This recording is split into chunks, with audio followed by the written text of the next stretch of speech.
Welcome to the Beau Show, the home of faith, family, and freedom. The First Amendment is a big topic, not just of this show, but of the nation and world, because we have seen it threatened. And I know that only America has the First Amendment, not the world, but because it exists, we use it to measure the rest of the world and hopefully use it as a beacon, the same way the torch of Lady Liberty is symbolic. The Supreme Court has had to adjudicate a number of free speech cases of late, such as one regarding Coach Joe Kennedy, a football coach who wanted to silently pray at the 50-yard line voluntarily and was fired by the Bremerton High School District Board in Washington State for doing so. The Supreme Court ruled that this firing was a violation of his First Amendment rights. It was a resounding victory for free speech, especially based on religious reasons. And then similarly, the Supreme Court heard a case about whether a Christian flag could fly in Boston's City Hall, based on a community program where any group, religious or otherwise, could participate by flying their flag of choice in the city's center. The city of Boston denied that Christian flag from flying, arguing separation of church and state. But the Supreme Court said that this was not only a program that was not endorsing religion, but Boston had violated the rights of the Christian group because the city had clearly established that the community program specifically was created merely as an opportunity, not an endorsement of any group. In both of these cases, it was as though the authorities, the Bremerton High School Board and the City of Boston, were going out of their way to crush the religious component of the speech in question. The individuals who brought the suits were merely trying to exercise their First Amendment rights. These were not protests against the school board or against the City of Boston. These were just expressions of faith, which we have the right to do as citizens. In many other areas of the world, this is forbidden, if not punishable, such as in China. We also saw the punishment of Iranian woman Mahsa Amini by morality police for incorrectly wearing her headscarf. The Taliban killed a folk singer for using his musical gifts.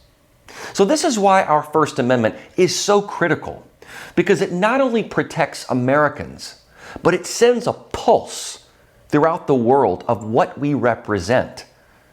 The Black Lives Matter protests were certainly an expression as well. But some of those protests turned violent and involved arson and theft, which then crosses the line of legality. This was 2020, and I'm sure you remember it well. The movement swept through the country and through all sports, both professional and collegiate and even high school. It was one of those forced overtures. The notion that if you didn't support this movement, you were a de facto racist. Once it was considered disgraceful to kneel during the national anthem, but Colin Kaepernick made it trendy and was considered a hero. And not only did he eventually get paid handsomely, he ended up making a career out of his activism. And athletes began using this demonstration against the nation as a measure of their own activism. And the media hailed it. Megan Rapinoe became one of those heralded sports figures. So when a collegiate athlete decided not to kneel for BLM before a Virginia Tech soccer game, it was a measure of protest, no doubt, but in protest of the protest, if you will. Kiersten Hening played soccer for Virginia Tech. She was a starter. According to the New York Post, quote, after Henning opted not to kneel during a reading of a unity statement before a September 12, 2020 game against the University of Virginia, her coach, Chuck Adair, verbally attacked her during halftime, she said. Adair berated Henning and benched her, and 2 games later, she quit the team altogether, saying in the lawsuit that she was forced out because of her coach's, quote, campaign of abuse and retaliation, unquote. Henning claimed that she was benched after Adair became frustrated by her political views, which often differed from those of her teammates. And this is where not only the free speech and expression issues come into play, but the lack of respect for ideological diversity, the intolerance. According to Henning, her coach had basically forced her into demonstrating and then punished her for not participating. After quitting, Henning sued the coach and recently received a $100,000 settlement from Virginia Tech so that she would dismiss the federal suit that she filed in 2021, according to the Roanoke Times. As part of this settlement, neither party admits wrongdoing. In her lawsuit, Henning said that while she, quote, supports social justice and believes that Black lives matter, she does not support BLM, the organization, citing its tactics and core tenets of its mission statement, including defunding the police, unquote. This is a very critical part of this case, because Henning is admitting that, of course, Black lives do indeed matter. There has been evidence of police wrongdoing. We know that. However, supporting BLM as an organization and what they are about is quite a different matter altogether. The coach, Charles Adair, had argued that two other players who did not kneel did not face reduced playing time, meaning Henning's benching was the result of poor play. But a federal judge stated that as a matter of law, it cannot be deduced that the reduced playing time was the result of poor play, especially since the benching came in light of her refusal to support BLM and the additional verbal abuse that she received. After all, she quit the team, abandoning her love of the sport. It must have made an impact, and surely she and her legal team must have known that such a case could be hard to prove. Recently, Coach Adair released the following statement on Twitter. He says, quote, "I am pleased the case against me has been closed, and I am free to move forward clear of any wrongdoing. It's unfortunate, but this ordeal was about a disappointment and disagreement about playing time. Today, we have clarity that this case lacked any standing, and without evidence, the truth has prevailed," unquote.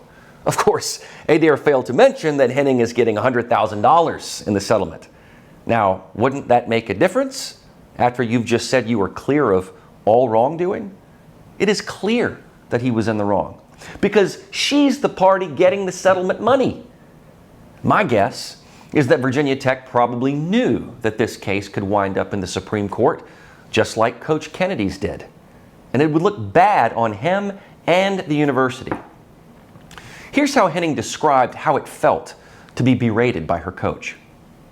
It didn't feel good. I'm someone I do my job, and I was there for the love of the game and the love of the school, and to me that's putting on that jersey meant so much to me, and to be called out like that, it was pretty harsh.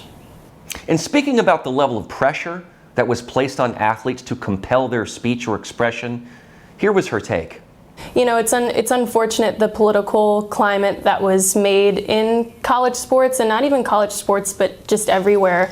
Putting this pressure on athletes who, personally, I don't believe in politics having any place in sports. And so when that pressure came in to conform to the mob mentality is what it's referred to nowadays, it was hard, because that environment was very suffocating, it was toxic, and it was very divisive what they did. And it's unfortunate that people are still having to go through that. And I hope in what I'm doing, I can inspire those people to stand up for what they believe in. So to Henning, she was making a value statement by not acquiescing to a political movement. It was a compulsion of speech that was foisted upon her and her fellow teammates. But let's compare this to Kaepernick for a moment. Kaepernick was benched due to poor play.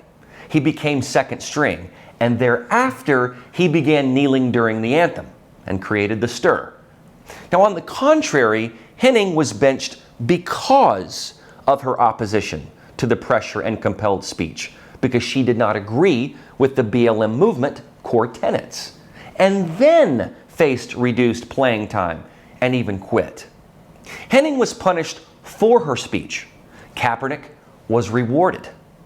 I'm making this comparison because it's not like Kaepernick knelt to protest police brutality and then got benched. It was the other way around. Yet Kaepernick becomes the hero and gets paid millions.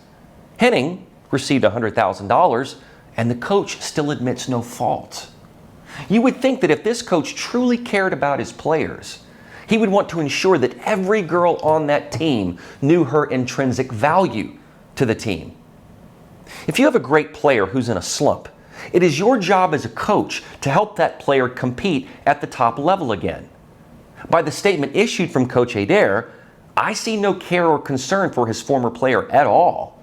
I see someone trying to seek vindication when he clearly lost the case. He didn't say that he wished her well or hoped that she had stayed on the team and worked through their differences. That tells me that he knows exactly what he did. He's merely trying to save face